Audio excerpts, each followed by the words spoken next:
and welcome back, agus fáilte roimh arás, to Suantraí Íosa. You're welcome to the Lullaby of Jesus, where we look at the readings for tomorrow, Sunday the 28th of July, the 17th week of the year.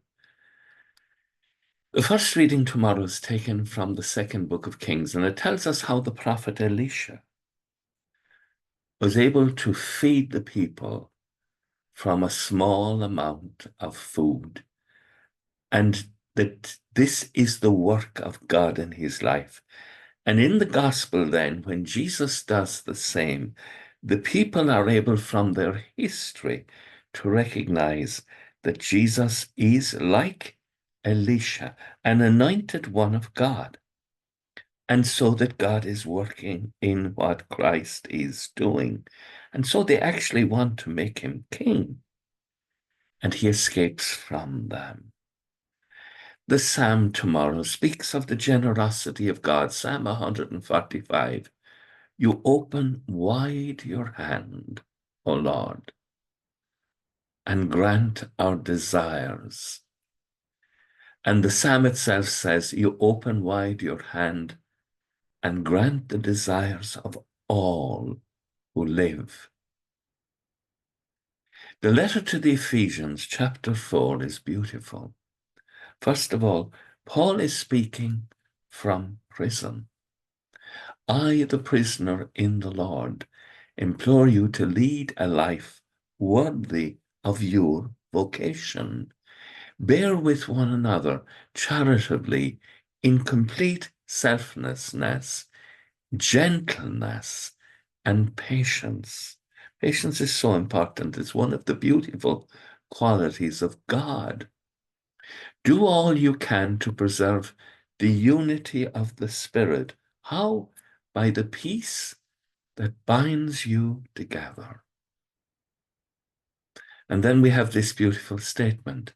There is one body, that is the church, one Spirit, just as you were all called into one and the same hope when you were called.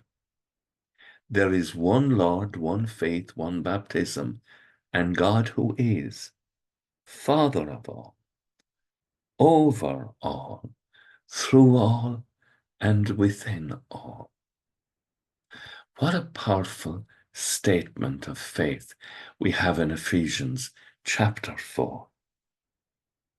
And it encourages us to work together powerfully through the grace of God.